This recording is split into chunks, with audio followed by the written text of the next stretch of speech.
Et si cette porte fermée que tu pleures aujourd'hui n'était pas une fin, mais un début? Oui, je sais, tu t'es battu, tu as prié, tu as cru, et malgré tout, la réponse que tu attendais ne s'est jamais manifestée. C'est frustrant, n'est-ce pas? Mais laisse-moi te dire une vérité que peu osent proclamer. Parfois, Dieu ferme certaines portes non pas pour te punir, mais pour t'élever. Trop souvent, on pense que les bénédictions de Dieu viennent sans épreuve, sans silence, sans attente. Mais et si le silence de Dieu était en réalité le son d'une porte qui se prépare à s'ouvrir? Une porte différente, une porte qui ne ressemble à aucune autre. Une porte que lui seul détient et qui mène à un niveau de vie que tu n'imagines même pas encore. Ce message est pour toi qui es fatigué de tourner en rond, pour toi qui veux enfin comprendre où Dieu veut t'amener. Ce n'est pas une simple prière, c'est une déclaration spirituelle, car aujourd'hui, je vais t'aider à discerner les portes que Dieu a préparées pour toi. Et ensemble, nous allons prier pour que tu aies le courage de les franchir. Tu ne veux pas passer à côté de ce que Dieu est en train de faire en silence. Alors, reste bien jusqu'à la fin, car ce que tu vas entendre ici peut être le déclencheur de la plus grande saison de ta vie. Oui, Dieu est sur le point d'ouvrir une nouvelle porte. La question, c'est, seras-tu prêt à l'apercevoir et à l'emprunter?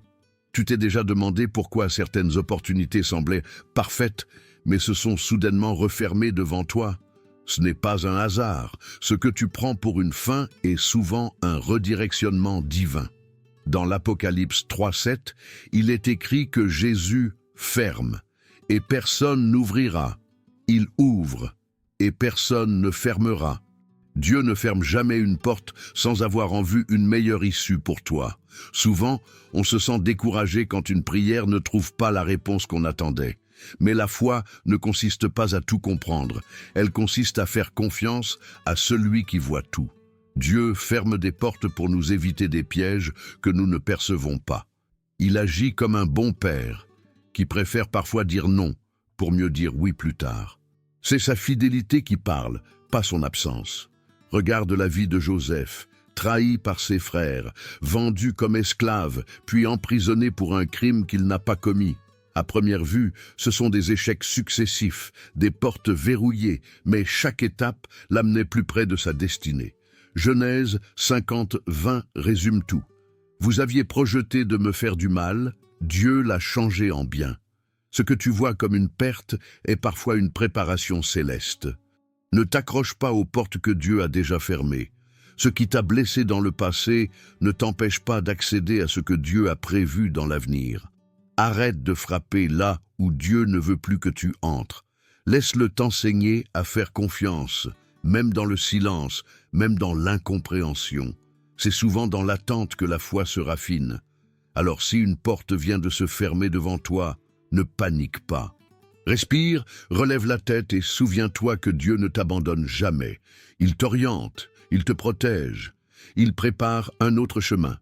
Proverbe 3, 5, 6 dit « Confie-toi en elle, Éternel, de tout ton cœur, et il aplanira tes sentiers.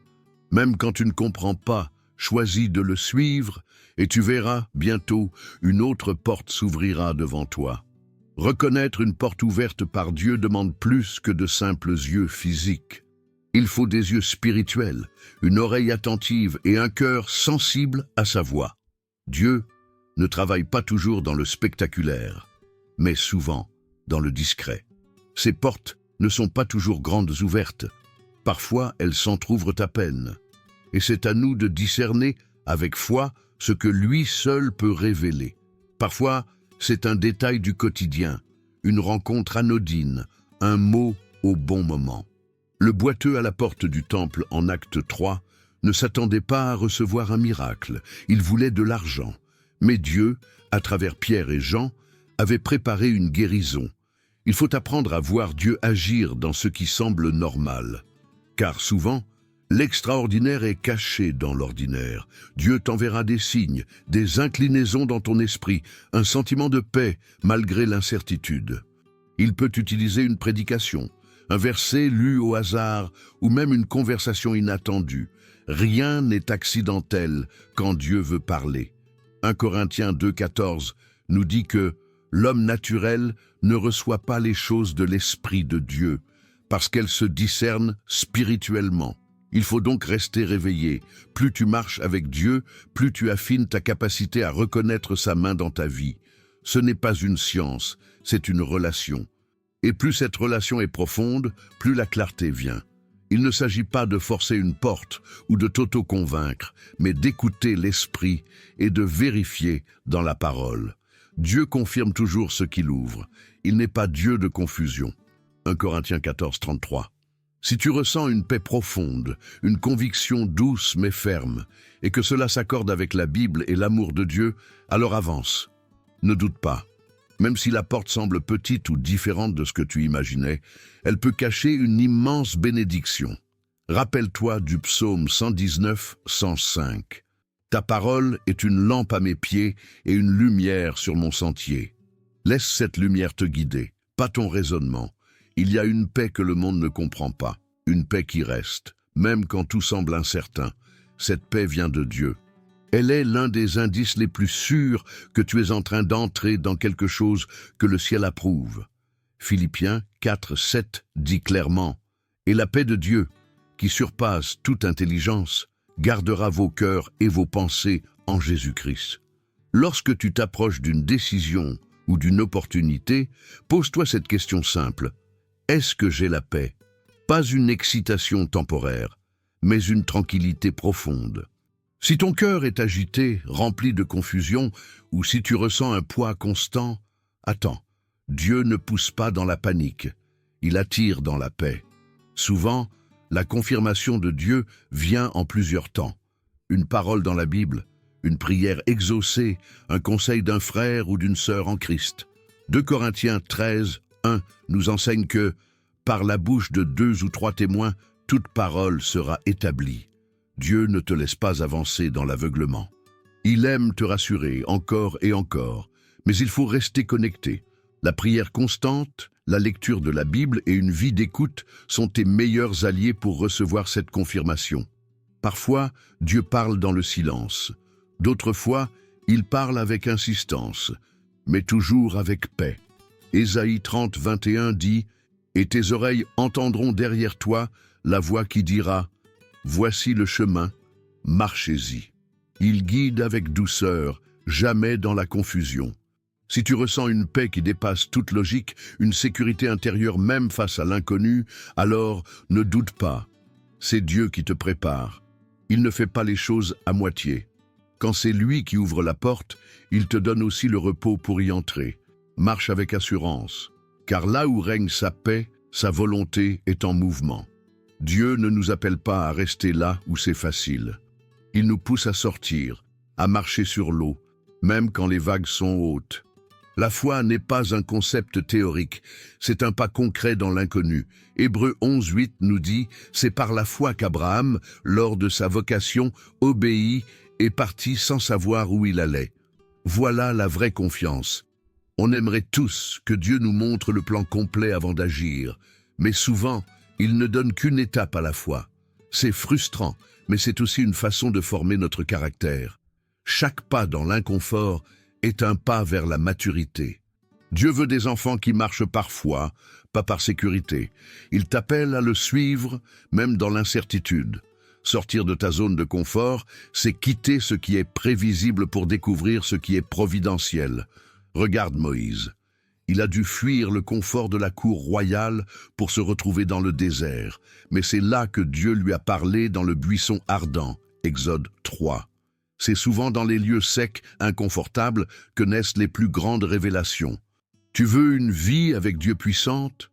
Alors prépare-toi à lâcher le connu. Le confort peut devenir une prison dorée. Dieu veut t'élever, mais il commence souvent par te déraciner. Et même si ça fait peur, même si tu trembles, sa main ne te lâchera pas. Ésaïe 41, 10. Ne crains rien, car je suis avec toi. Voilà la promesse à laquelle tu peux t'accrocher. Quand Dieu t'invite à un nouveau niveau, ça ne viendra pas sans secousse. Mais chaque pas que tu feras, même hésitant, sera soutenu par sa grâce. Ne cherche pas à comprendre chaque détail. Marche, avance, et laisse Dieu gérer le reste. La foi ne commence pas quand tout est clair. Elle commence quand tu dis oui, sans tout savoir. Reconnaître que Dieu a ouvert une porte est une chose, mais avoir le courage de la franchir en est une autre. Beaucoup perçoivent l'appel, sentent la direction, mais restent figés. La peur, les doutes, le sentiment d'incapacité les paralyse. Pourtant, Dieu n'attend pas des experts, il attend des cœurs, prêts à lui faire confiance.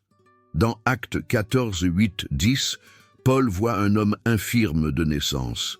Il discerne qu'il a la foi pour être guéri. Alors il lui dit « Lève-toi droit sur tes pieds » et l'homme saute.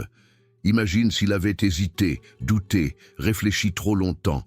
Il aurait raté son miracle. Parfois, ton obéissance immédiate est la clé de ton avancement. Ne laisse pas la peur t'immobiliser.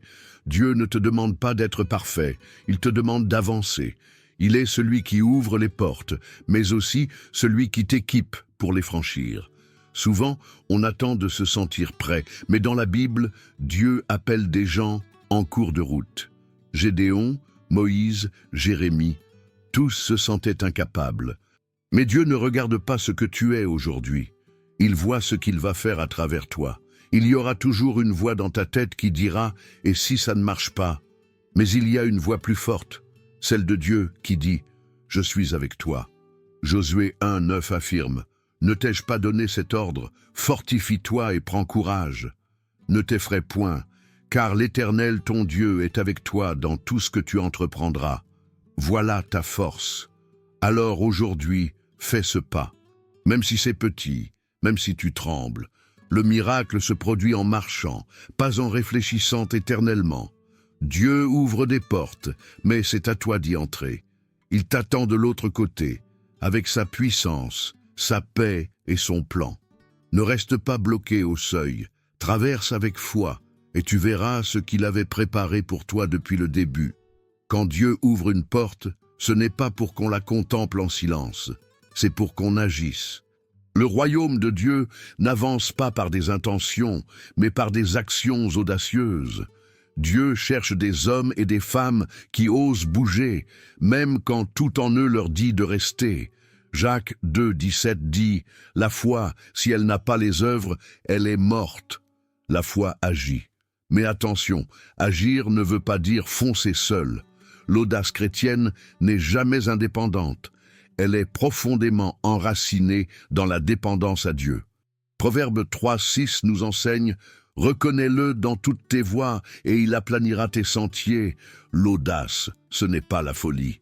C'est le courage né de la confiance dans la fidélité de Dieu. Nos raisonnements veulent des garanties, des preuves, des calculs logiques. Mais les chemins de Dieu ne suivent pas la logique humaine.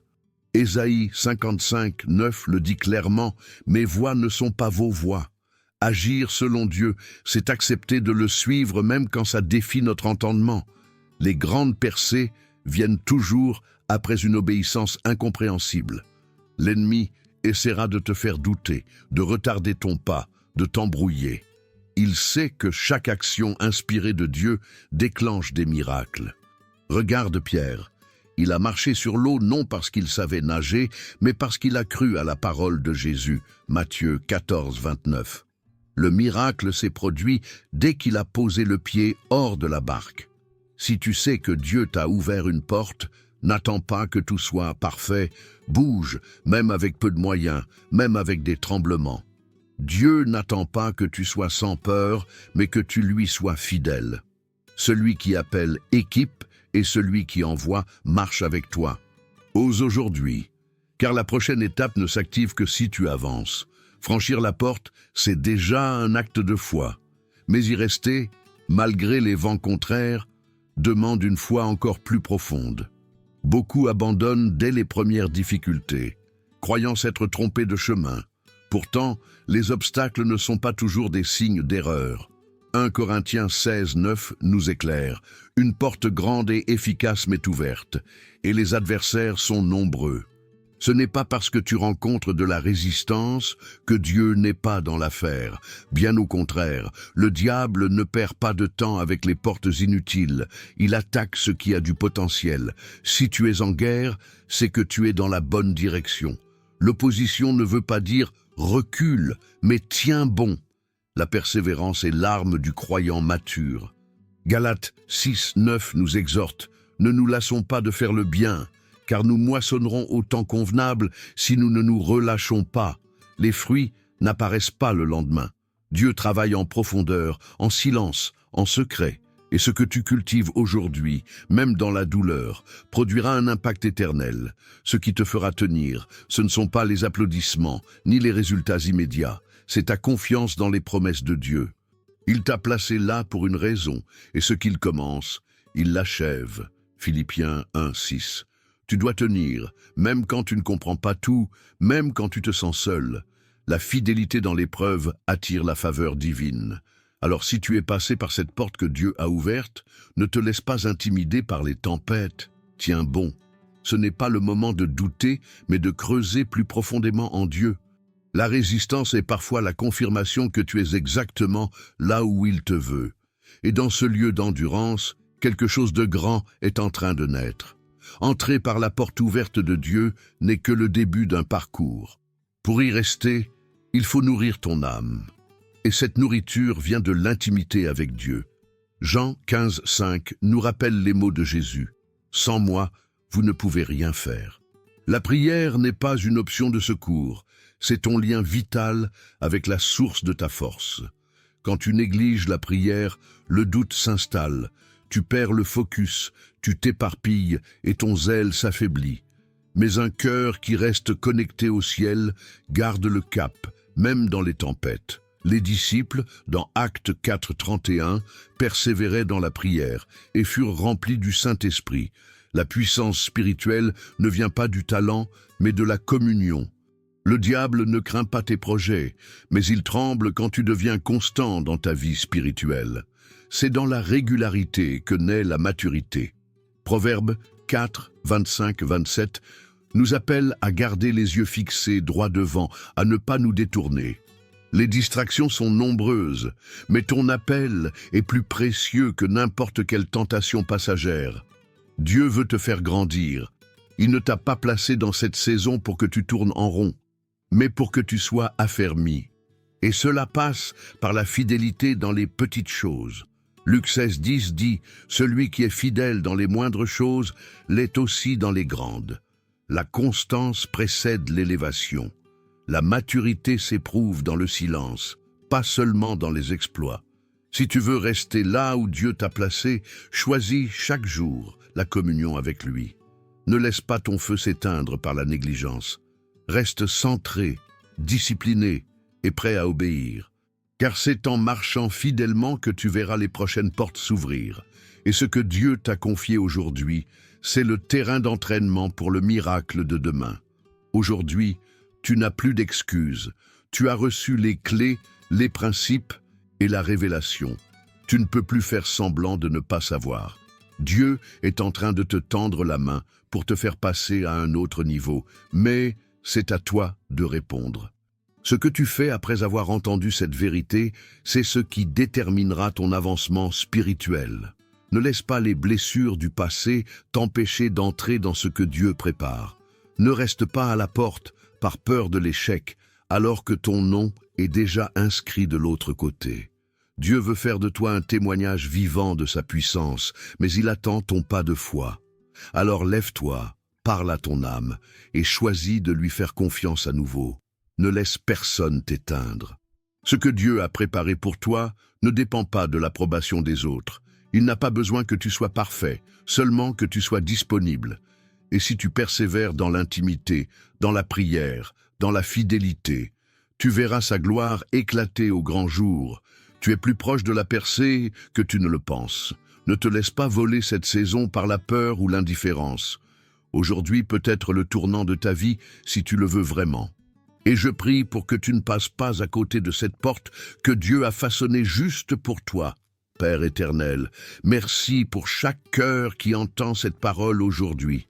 Merci parce que tu es le Dieu qui ouvre des portes que personne ne peut fermer.